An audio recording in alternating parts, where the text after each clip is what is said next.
Hay una palabra con la cual tenemos que definir las presentaciones que hemos visto desde la mañana: es incertidumbre.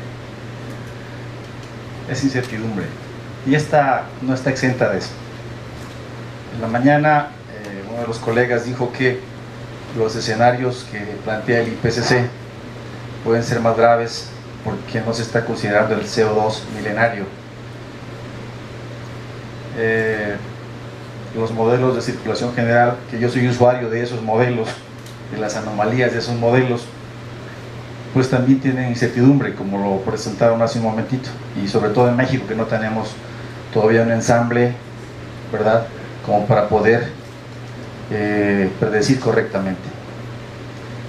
Pero no me voy a enfocar sobre eso, porque eso es uno de los 8 o 9 pasos de la metodología que me interesa presentar, y tiene que ver con un camino a seguir para estimar la evapotranspiración en zonas áridas o semiáridas. Si uno revisa la literatura, va a encontrar que, perdón, ya volví a salirse, va a encontrar que existen muchos métodos para estimar la evapotranspiración del cultivo de referencia, entendida esta como lo que se evapora del suelo más lo que transpiran las plantas, que es un factor fundamental en el cálculo de la demanda de riego. Entonces, si no nos hemos puesto de acuerdo, este trabajo intenta mostrar un camino preliminar para eso. Lo que está aquí, en esta diapositiva, es lo deseable: tener las zonas de riego del país, ¿verdad?, con sistemas de riego mucho más eficaces. La realidad nuestra es esta, donde se desperdicia mucha agua por dos razones. Una, porque la distribución del agua se hace a través de canales que no están revestidos, y la otra es porque se aplica el riego por gravedad, donde el agua permanece mucho tiempo sobre el surco, y evidentemente la planta solo necesita cierta lámina de riego y el resto se va a infiltración profunda. Bueno, el objetivo entonces es saber qué metodología utilizar para ponernos de acuerdo, y de paso tomo un ejemplo utilizando un escenario ya, digamos, no actualizado, pero lo tomo nada más como pretexto, que es el A1B, para ver cuánta agua necesitaríamos adicional en el caso de que se diera uno de los escenarios que predice, tomando en consideración que el IPCC nos anuncia que habrá calentamiento, especialmente en el norte del país, aún con esas incertidumbres de las que ya me he referido. En una zona del país, como se ve en esta foto, pues en donde se concentra el 77% de la población, se genera el 87% del PIB, pero tenemos solamente el 31% de agua, en una distribución además espacio-temporal muy irregular del ciclo hidrológico en México. Adicionalmente, ¿verdad?, se suman las temporadas de sequía.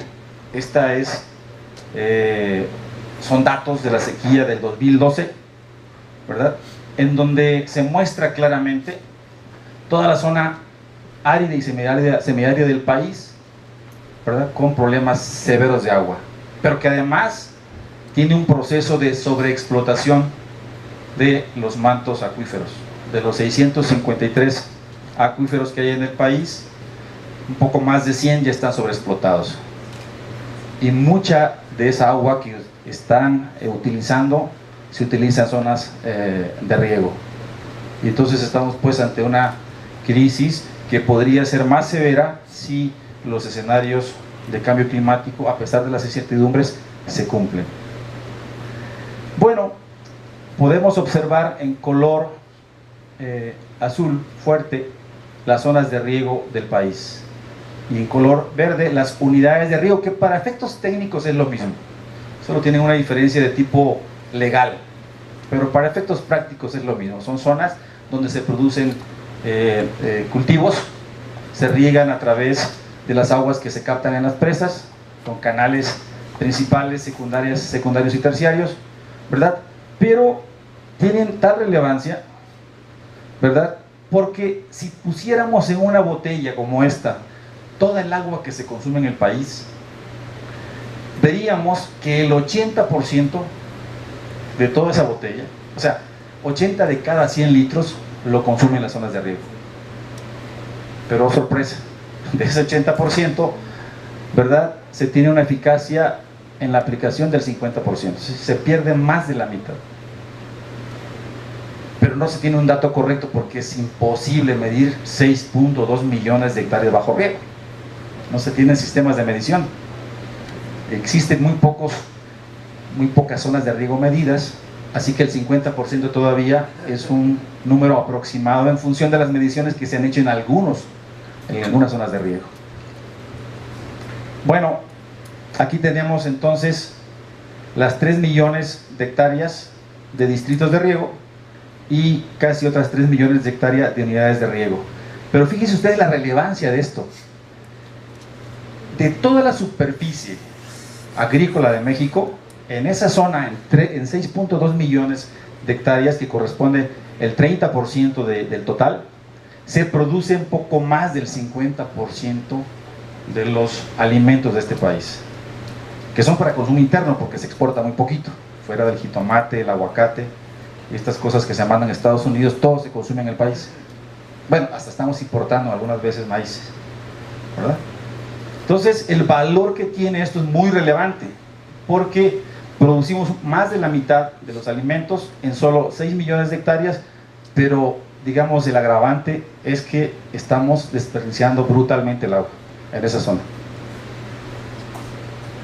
Entonces, como ejemplo, en el ciclo agrícola 97-98 se sembraron aproximadamente pues, casi 3 millones de hectáreas en los distritos de riego, pero se consumieron 29.630 millones de metros cúbicos. Si esto lo pudiésemos representar en una presa de almacenamiento, sería 4 veces una de las presas que tiene el distrito de riego en Delicias, Chihuahua. 4 presas de esas puestas en un solo ciclo agrícola. Y lo triste de eso es que 2 presas se fueron por desperdicio, el volumen de 2 presas. Así de severo es el tema en zonas de riego. Y claro, vamos a ver lo poquito que se ha medido en cuanto a la eficiencia en estas zonas. Estas son gráficas que presenta la Autónoma de Chapingo para el Alto Río Lerma, y noten ustedes, por ejemplo, en línea verde, la eficacia en la distribución del agua. Notemos que para el año 86, de cada 100 litros que salen de la presa, aproximadamente la mitad se pierde. A partir del 92 hay como una especie de parteaguas, porque es el año en el cual se empiezan a transferir las zonas de riego a los usuarios. Siempre se dijo, y eso lo sostienen los de la CNA, yo no estoy de acuerdo, porque esta gráfica sí lo denuncia, de que una vez que se transfirieran las zonas de riego al país, pues la eficiencia iba a aumentar, casi de forma automática. Noten ustedes que si ponemos una media acá, estaremos hablando como del 60-62%, y la máxima eficacia que se muestra aquí para el año 94 es de casi el 65%. Entonces, la transferencia solo ha provocado que la eficacia en la distribución del agua se haya aumentado un pequeño porcentaje. Eso es muy notorio. Claro, esto provoca este desperdicio porque tenemos un poco más de 35.000 kilómetros de canales de riego, entre canales primarios, secundarios y terciarios, que no están revestidos. Evidentemente, buena parte del agua se infiltra, ¿verdad? Y eso lo dice la propia Conagua.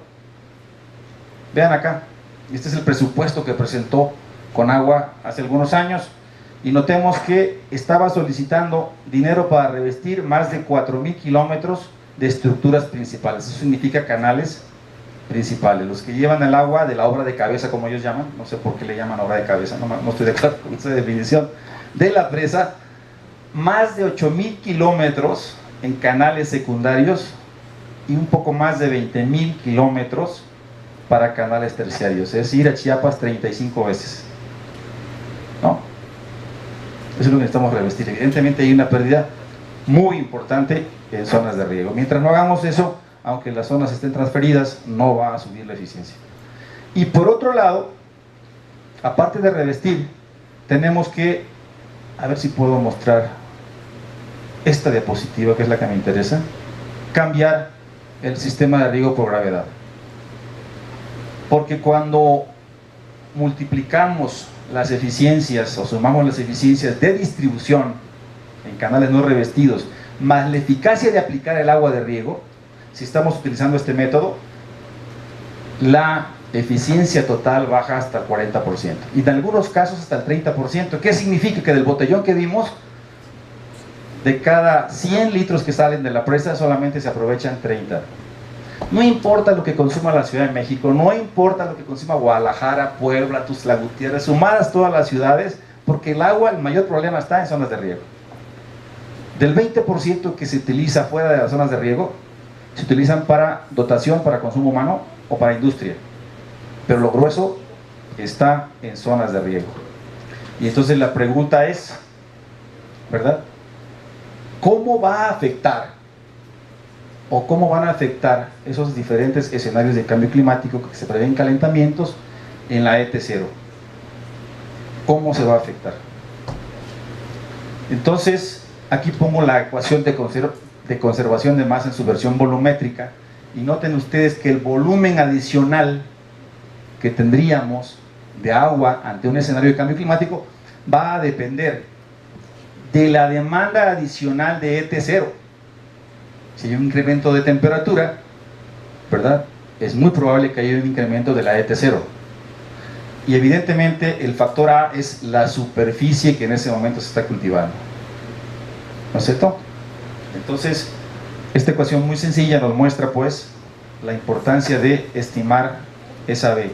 Pero ahí es donde no nos hemos puesto de acuerdo los que nos dedicamos a estimar estos modelos RASPA, pero no son RASPA porque sean demeritados, sino es relación agua, suelo, planta, atmósfera, ¿no? Así que cuando diga RASPA no es peyorativo.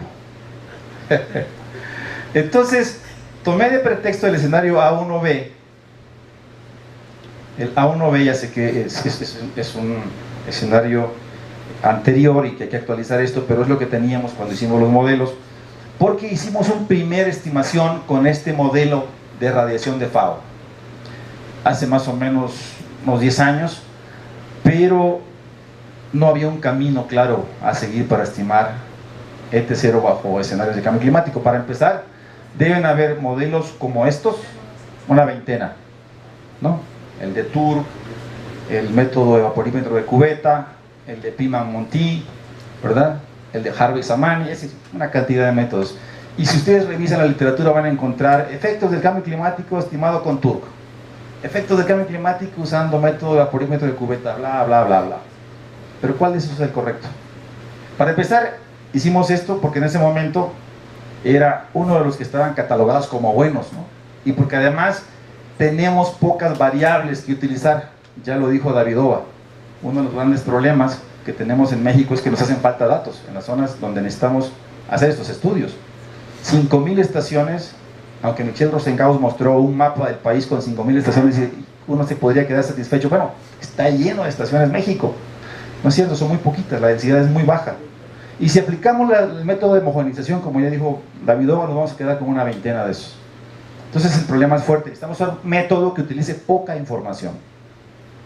A pesar de eso, en aquel momento, usando estas limitaciones de que usamos incrementos de temperatura iguales para todos los meses del año y jugamos con escenarios de 1 grado, 2 grados y 3 grados, en ese momento calculamos que para un incremento de 3 grados Celsius en la temperatura media, utilizando este método se iba a incrementar un 7% la evapotranspiración del cultivo de referencia. Entonces ya nos estaba diciendo algo, hay que irle por aquí, hay que trabajar por acá. El tema es cómo hacerle. Y entonces en esto consiste el objetivo fundamental de esta presentación. Iniciar un caminito que evidentemente estará sujeto para que lo revisen los expertos y empezar a ponernos de acuerdo de cómo calcular la ET0. Primero, sugiero que hay que seleccionar un distrito de riego del norte del país, ubicado en una zona importante, puede ser Valle del Yaqui, puede ser Delicias, Chihuahua, pero que tenga una red de estaciones climatológicas automatizadas. Porque solamente allí podemos utilizar este método, que es el método más preciso para estimar ET0, que es la ecuación de Piman-Monti. Hace poco tiempo me publicó la revista de Ingeniería y Tecnología de la Facultad de Ingeniería de la UNAM un artículo en donde pueden ustedes revisar el paper, donde sugiero que el mejor método para estandarizar y ponernos de acuerdo y estimar la ET0 en México es la Piman-Monti AC, porque hay varias versiones: Piman-Monti Kimberly, Piman-Monti FAO, y la que más se adecua para México es Piman-Monti AC, que es esta.